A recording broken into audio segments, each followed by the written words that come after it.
Hello friends, welcome to our YouTube channel. 22 अक्टूबर 2020 के MCQs हमारे पास रेडी है, तो चलिए स्टार्ट करते हैं। Question number 1, the term COVIRAP was recently seen in news. It is related to dash. First, black hole named by recent Nobel laureates. Second, a name of telescope that captured first photo of black hole. Third, surface to surface cruise missile recently test fired by DRDO. And fourth, a test kit for coronavirus. तो चलिए देखते हैं correct answer क्या होगा। Correct answer है D, it is a test kit for identification of corona virus which is recently developed by IIT. तो आज के न्यूज़पेपर में ये इसलिए है because ICMR, Indian council on medical research, उन्होंने ये जो टेस्ट किट है उसको अप्रूवल दे दिया है। It is as similar as RTPCR, लेकिन उसकी कॉस्ट जो है वो आरटीपीसीआर से काफी कम है, राइट। तो उसके लिए जो मशीन है वो आईआईटी खड़गपुर ने डेवलप किया है और इसकी एक्यूरेसी जो है वो भी क्या काफी ज्यादा है, तो इस वजह से ये कॉवी रैप जो है वो आज के न्यूज़पेपर में है। Question number 2, which of the following statement is or are correct? First, central government can forcefully implement parliamentary laws in a state. Second, states can move to Supreme Court under Article 32 of the Constitution if their fundamental rights are violated by the center. तो चलिए देखते हैं correct answer क्या होगा। Correct answer is a, one only. Second जो है वो incorrect है। अब देखिए ये स्टेटमेंट देखने में ऐसा लगता है कि ये इनकरेक्ट होगा, सेंट्रल गवर्नमेंट फोर्स कैसे कर सकते हैं, बट सेंट्रल गवर्नमेंट जो है it can instruct state governments to implement the laws which is made by parliament.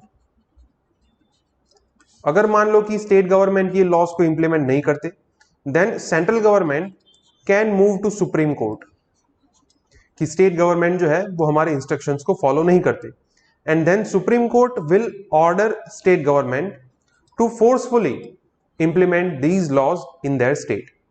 तो ऐसा हम कह सकते हैं कि सेंट्रल गवर्नमेंट जो है वो फोर्सफुली इंप्लीमेंट करा सकते हैं स्टेट गवर्नमेंट्स को अपने जो पार्लियामेंट्री लॉज है।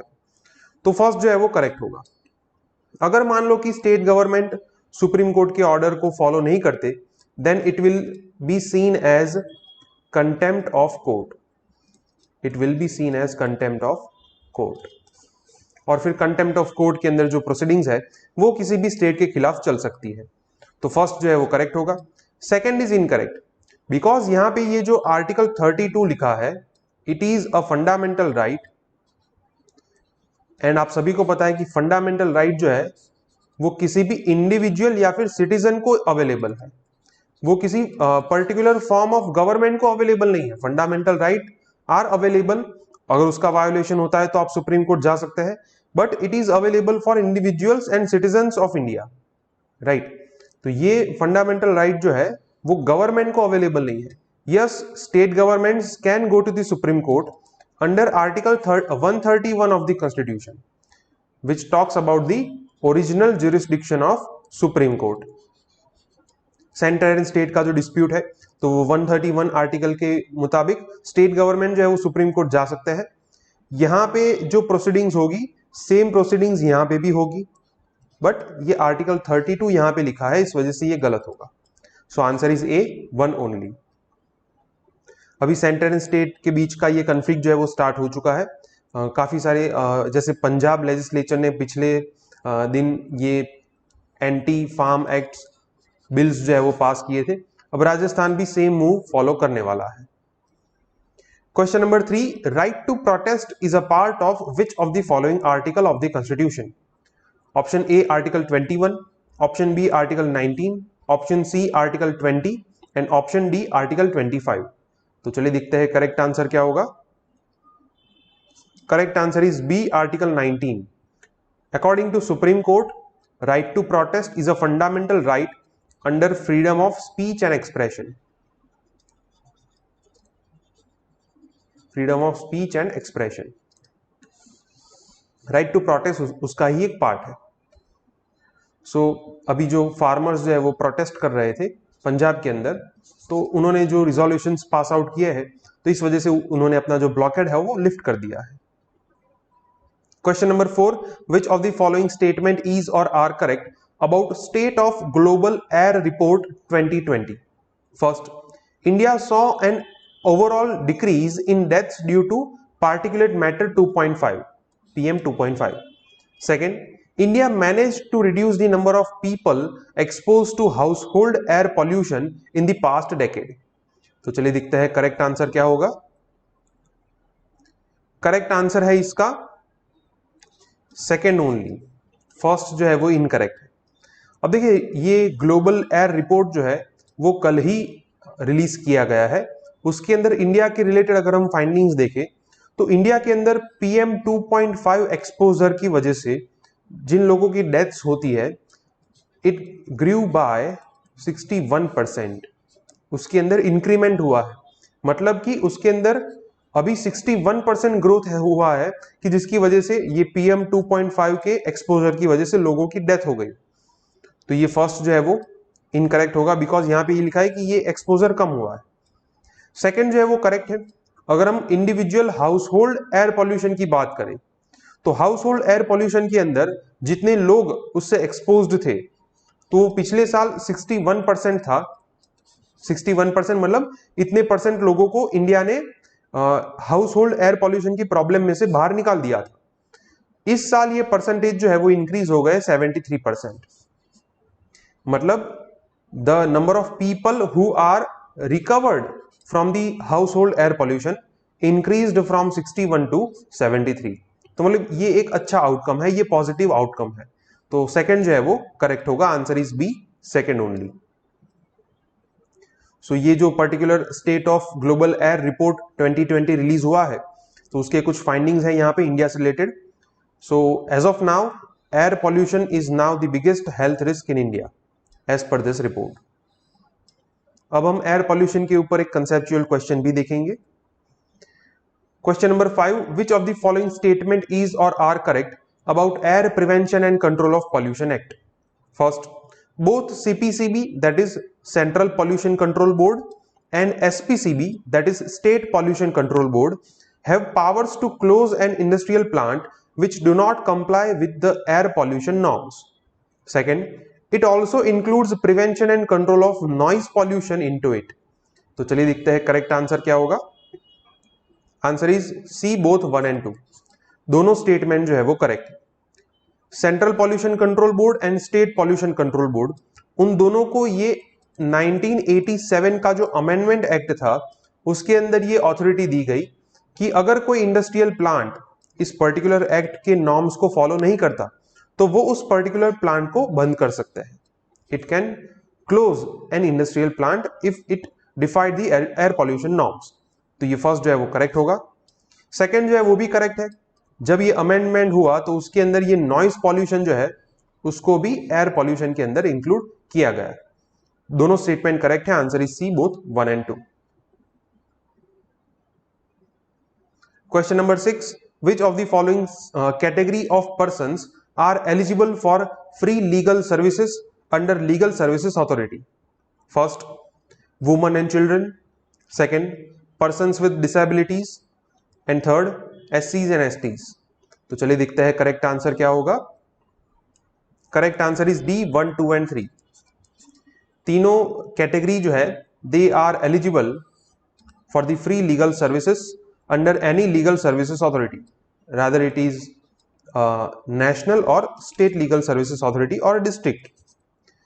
तो ये वुमेन एंड चिल्ड्रन जो है, person with disabilities, SCs and STs, फिर अगर मान लो कि कोई पर्सन जो अफेक्टेड है नेचुरल कैलेमिटीज से, अगर कोई ह्यूमन ट्रैफिकिंग से अफेक्टेड है, और any individual below annual income of ₹1 lakh as per the guidelines of centre and state government. तो ये सारी कैटेगरीज जो है वो फ्री लीगल सर्विसेज के लिए एलिजिबल है। तो आंसर होगा डी, 1, 2 and 3।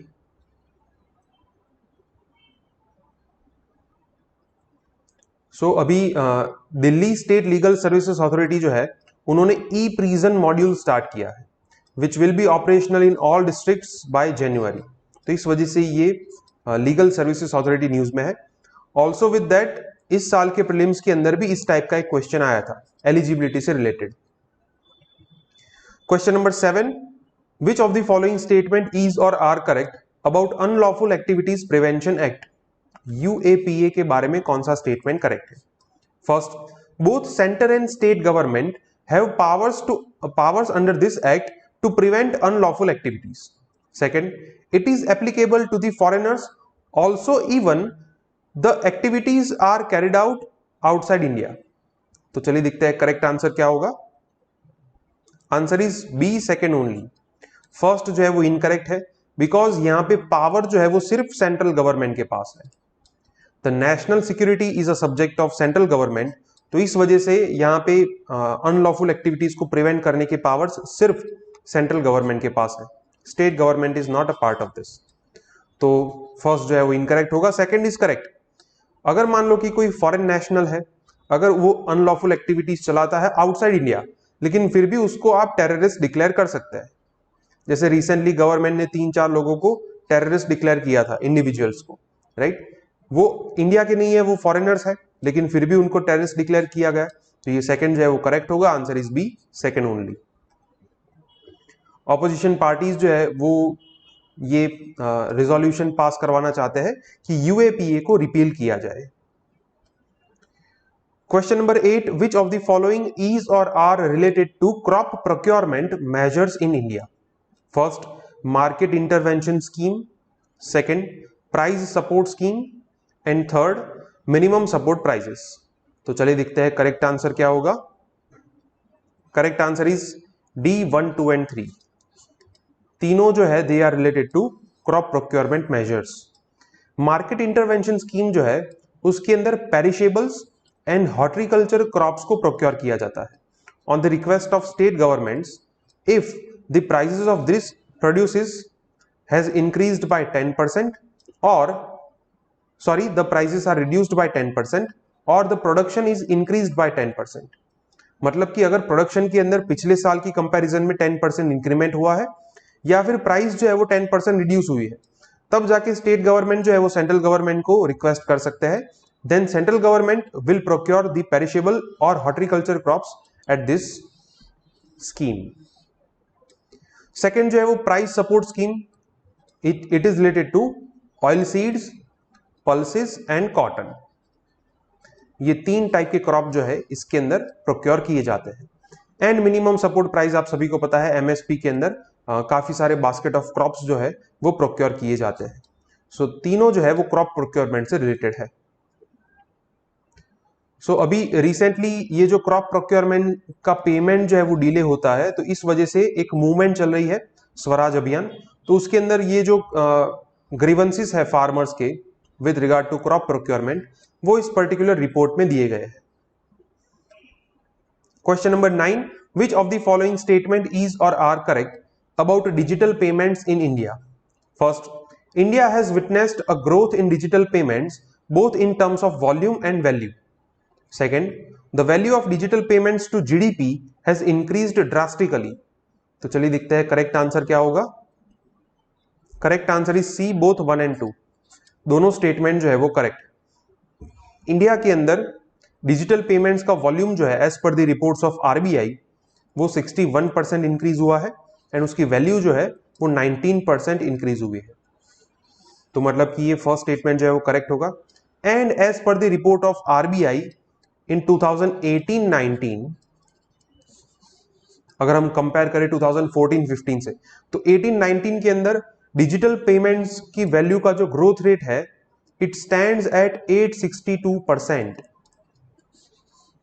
तो ये काफी बड़ा परसेंटेज है। हम कह सकते हैं कि जीडीपी की कंपैरिजन में ये जो डिजिटल पेमेंट है उसका ग्रोथ बहुत ही ड्रास्टिकली इंक्रीज हुआ है। तो सेकंड जो है वो करेक्ट है। Answer is C, both 1 and 2।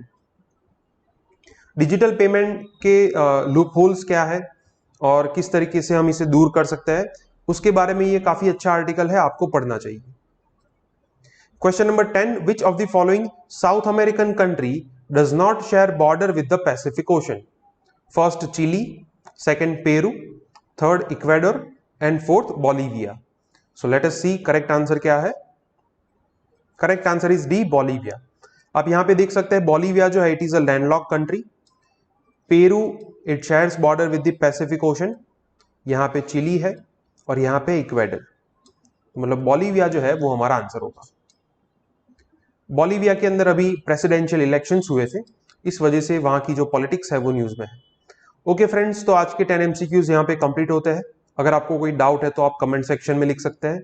हमारे वीडियो पसंद आए तो इसे लाइक कीजिए और हमारे चैनल को सब्सक्राइब कीजिए। Thank you.